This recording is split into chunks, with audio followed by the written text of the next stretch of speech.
Boa noite. Vamos então iniciar nossa aula, disciplina de Bibliologia, na turma do primeiro ano, no sábado.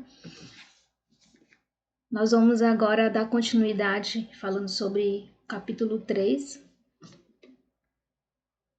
Lembrando que essa disciplina ela visa transmitir ao aluno o conhecimento da doutrina das Escrituras e o processo histórico de formação dos primórdios à atualidade.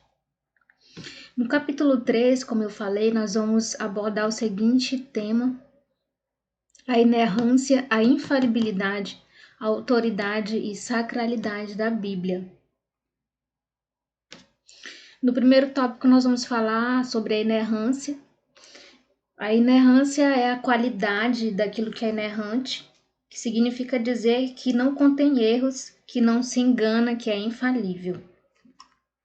A inspiração divina garante a inerrância, ou seja, a infalibilidade, a credibilidade e a autoridade dos textos bíblicos. A inspiração pressupõe inerrância, a Bíblia não contém erros. Lembrando que fala o capítulo anterior, que a inspiração ela está ligada à comunicação da verdade, ou seja, a maneira como a revelação foi registrada, ou seja, através da Escritura. O Espírito Santo dirigiu e influenciou os escritores a fim de que, por inspiração, não cometesse qualquer erro de verdade ou doutrina.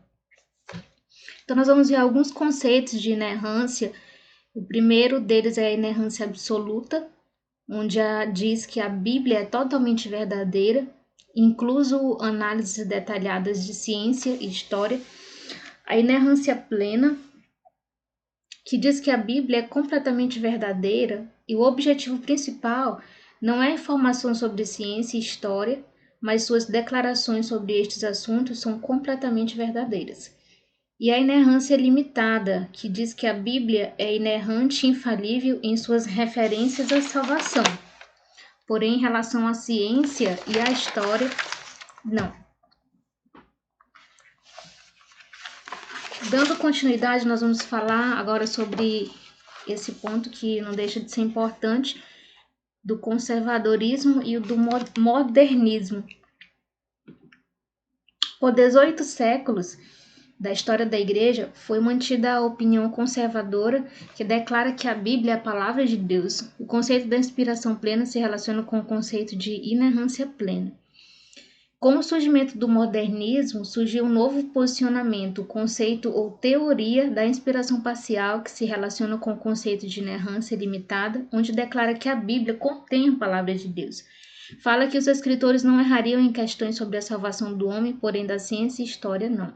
O pensamento moderno tem colocado a ciência acima de Deus e não submetido a ciência a ele. Amém? Então, esses são os primeiros conceitos em relação a esse capítulo. E na página 37 nós vamos falar sobre a infalibilidade das Escrituras. Nós vimos sobre a inerrância e nós vemos que há uma evolução das informações que nós temos até aqui, pois como nós vimos no capítulo anterior, que a revelação, aquilo que Deus revelou ao homem, que só poderia ser manifesto pela vontade dele, pressupõe a inspiração.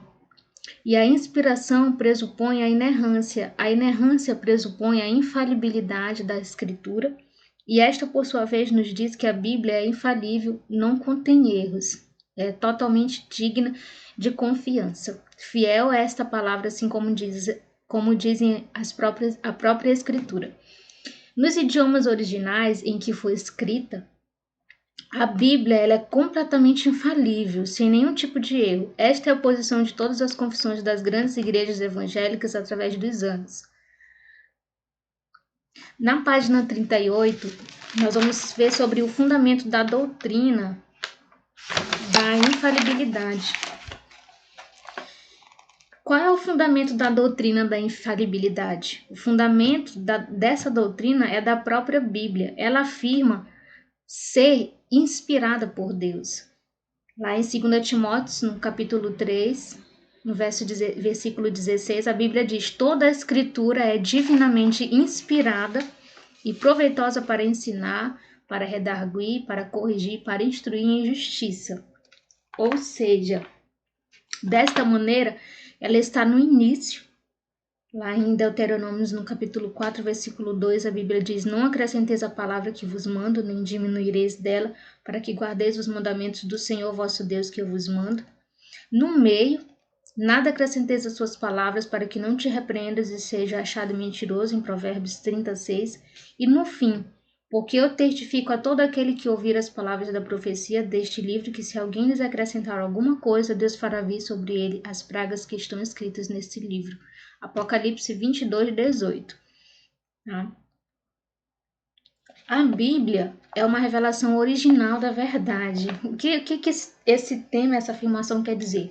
Que a origem e o destino final do homem estão nas Escrituras, sem que haja nenhuma preocupação se aquilo que foi registrado na Bíblia vai ser aceito ou acreditado. O homem tem vários questionamentos, como nós podemos ver aqui. Porém, muitos estão fazendo a sua própria teologia conveniente sem a Bíblia. Mas a Bíblia é uma revelação indispensável de verdades as quais o homem só pode conhecer pelo que ela diz. Lembra quando Jesus chegou perante de Pilatos e ele falou conter toda a verdade? Então Pilatos faz uma pergunta: o que é a verdade? Então muitos também têm essa mesma indagação, e a Bíblia é uma revelação indispensável dessas verdades, a qual o homem necessita saber. A Bíblia ela é imutável. O que quer dizer esse tema? A Bíblia é imutável porque, apesar de todos os ataques e perseguições à palavra de Deus, no que diz respeito a desautorizá-la ou destruí-la, ela continua de pé.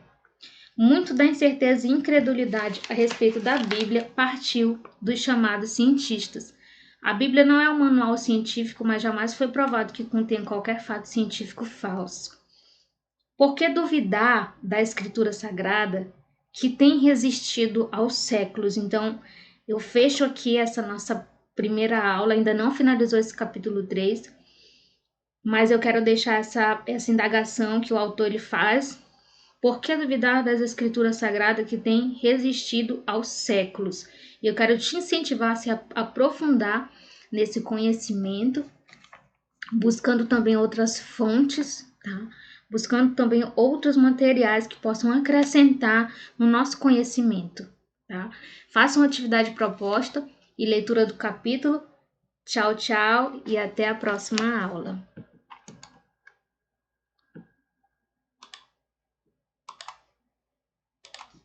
Tchau, pessoal!